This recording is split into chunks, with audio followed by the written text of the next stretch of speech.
బ్రహ్మదేవుడు గొడవ పడ్డారు. ఎందుకో తెలుసా? మరి ఆ వివరాలు ఏమిటో తెలుసుకోవాలంటే ఈ వీడియోని చివరి వరకు చూడండి. పూర్తి వివరాల్లోకి వెళ్లే ముందు మీరు ఏమైనా సమస్యలతో బాధపడుతున్నట్లయితే వాటి పరిష్కారం కోసం మీరు మా గురువు గారి నంబర్కి కాల్ చేసి సమస్యలకి తగిన పరిష్కారం పొందవచ్చు. అలాగే మీరు మా ఛానల్ ని మొదటిసారి చూస్తున్నట్లయితే వెంటనే సబ్స్క్రైబ్ చేసి బెల్ ఐకాన్. పూర్తి వివరాల్లోకి వెళ్తే హిందూ పురాణాల్లో అత్యంత ఆసక్తికరమైన కథల్లో ఒకటి బ్రహ్మదేవుడు మరియు మహావిష్ణువు మధ్య జరిగిన ఆధిపత్య వివాదం. ఒకసారి సృష్టికర్త అయిన బ్రహ్మదేవుడు మరియు జగత్ పరిరక్షకుడు అయిన మహావిష్ణువు తమలో ఎవరు గొప్పవారు అనే విషయంపై వాదించుకున్నారని పురాణాలు చెబుతున్నాయి. ఇద్దరు తమ తమ శక్తులు, బాధ్యతలు, విశ్వంలో తమ పాత్ర గురించి చెప్పుకుంటూ తామే శ్రేష్ఠులమని భావించారు. ఈ వివాదం పెరుగుతున్న సమయంలో అకస్మాత్తుగా వారి మధ్య ఒక అద్భుతమైన అగ్నిస్తంభం ప్రత్యక్షమైంది.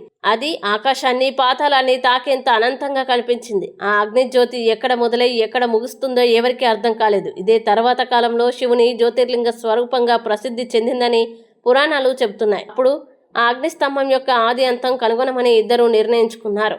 బ్రహ్మదేవుడు హంసరూపం ధరించి పైభాగాన్ని వెతకడానికి బయలుదేరగా మహావిష్ణువు వరాహ రూపం ధరించి కింది భాగాన్ని తెలుసుకోవడానికి వెళ్ళాడు. వేల సంవత్సరాలు వెతికినా విష్ణువు ఆ జ్యోతి అంతం కనుగొనలేకపోయాడు. చివరకు తిరిగి వచ్చి తనకు సాధ్యం కాలేదని నిజాయితీగా ఒప్పుకున్నాడు. కానీ బ్రహ్మదేవుడు పైభాగం కనిపించకపోయినా తాను చూశానని అబద్ధం చెప్పాడని పురాణ గాథ చెప్తుంది. అతని మాటకు సాక్షిగా ఒక కేతకి పువ్వును కూడా తీసుకువచ్చాడట. అప్పుడు ఆ అనంత జ్యోతిలో నుంచి పరమశివుడు ప్రత్యక్షమై విష్ణువు నిజాయితీని ప్రశంసించాడు. అలాగే బ్రహ్మదేవుడి అబద్ధంపై ఆగ్రహించి భూలోకంలో ఆయనకు పెద్దగా ఆలయాలు ఉండకూడదని శాపం ఇచ్చాడని పురాణాలు వివరిస్తాయి. కేతకి పువ్వును కూడా తన పూజలో ఉపయోగించకూడదని చెప్పాడట.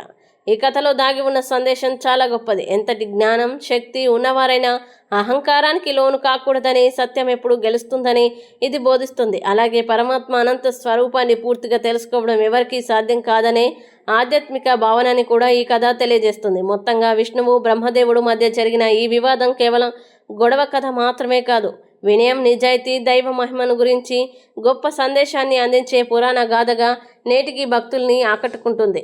ఈ వీడియో మీకు నచ్చినట్లయితే లైక్ చేయండి, మీ స్నేహితులతో షేర్ చేయండి. ఇంకా ఇలాంటి మరిన్ని వీడియోల కోసం మా ఛానల్ని ఇప్పుడే సబ్స్క్రైబ్ చేయండి.